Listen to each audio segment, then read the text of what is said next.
Hey guys, Mr. B XRP back again for another video. Today my video is a video of encouragement. The nearly 2-year bear market has been brutal for many people invested in digital assets, including we XRP investors and the people within the XRP community. Even with all the news, the partnerships, the real-life commercial use cases of XRP, the low price has taken a toll on a lot of people, and it's obvious. Staying positive during difficult times isn't easy, but to be successful, it's necessary. I mean, look at Ripple. They've been called scammers for years and years, but we all know it's not true, and they stay on their game plan and they keep building. You don't think they would ever give up, do you? Here's a story from an amazing book everybody should read. It's called Think and Grow Rich. It was written in 1937, so don't be taken back by how old it is. The message will apply between then and before 1937 and through the end of time. This message is timeless. Just listen to the short story and understand the meaning it takes to be successful, and you could be successful at anything you want to do in your life, okay? So this story is called 3 Feet from Gold by Napoleon Hill, as told in Think and Grow Rich. One of the most common causes of failure is the habit of quitting when one is overtaken by temporary defeat. Every person is guilty of this mistake at one time or another. An uncle of R.U. Darby was caught by the gold fever in the gold rush days, and he went west to dig and grow rich. He had never heard that more gold has been mined in the brains of men than has ever been taken from the earth. He staked a claim and went to work with pick and shovel. The going was hard, but his lust for gold was definite. After weeks of labor, he was rewarded by the discovery of a shiny ore. He needed machinery to bring the ore to the surface. Quietly, he covered up the mine, retraced his footsteps to his home in Williamsburg, Maryland, told his relatives and a few neighbors of the strike. They got together the money they needed for the machinery and had it shipped. The uncle and Darby went back to the mine. The first core of ore was mined and shipped to the smelter. The returns proved that they had one of the richest mines in Colorado. A few more cars of that ore would clear all their debts. Then would come the big killing and profits. Down went the drills, up went the hopes of Darby and Uncle. Then something happened. The vein of gold ore disappeared. They had come to the end of the rainbow, and the pot of gold was no longer there. They drilled on, desperately trying to pick up the vein again, all to no avail. Finally, they decided to quit. They sold the machinery to a junkman for a few $100s, and he took the train back home. Some junkmen are dumb, but not this one.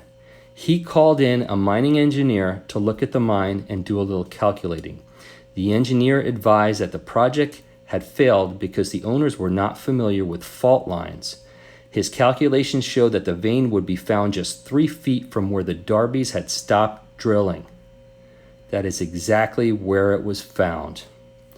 The junkman took millions of dollars in ore from the mine because he knew enough to seek expert counsel before giving up. Most of the money which went into machinery was procured through the efforts of R.U. Darby, who was then a very young man. The money came from his relatives and neighbors because of their faith in him. He paid back every dollar, although he was years in doing so. Long after, Mr. Darby recouped his losses many times over when he made a discovery that desire can be transmuted into gold. The discovery came after he went into business in selling life insurance. Remembering that he lost a huge fortune because he stopped 3 feet from gold, Darby profited by the experience in his chosen work, by the simple method of saying to himself, I stopped 3 feet from gold, but I will never stop because men say no when I ask them to buy insurance. Darby is one of a small group of fewer than 50 men who sell more than $1 million in life insurance annually. Now, this was back in 1937. He owes his stickability and lesson he learned from his quitability in the gold mining business. Before success comes in any man's life, he is sure to meet with much temporary defeat and perhaps some failure. When defeat overtakes a man, the easiest and most logical thing to do is quit. That is exactly what the majority of men do. More than 500 of the most successful men in this country has ever known told the author their greatest success came one step beyond the point at which defeat had overtaken them. Failure is a trickster with a keen sense of irony and cunning. It takes great delight in tripping one when success is almost within reach. That story has been with me since I'm 18 years old, and I think about it every day, and I have never given up in my life because I think of that story. So you think about 3 feet from gold the next time you think about giving up. And I'll also tell you that the great Les Brown, who's a motivational speaker, once said, "No matter how bad it is or how bad it gets, I'm going to make it." And I love Les Brown. He is fantastic. A couple other things, guys, I want to tell you about was our Patreon group is growing. If you have any interest in additional digital asset content and interaction with me, the digital asset investor, and Brad Kimes, please check out our Patreon group at the link in the description of this video below.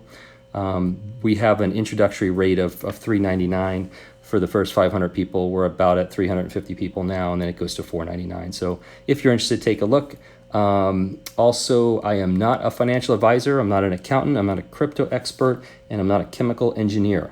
These are my opinions only and do not make any financial decisions based on anything I say. This video is intended for entertainment purposes only. Please like, subscribe, and hit the notification button and share with anybody you think might do the same. Thank you, and everybody have a fantastic weekend. Bye-bye.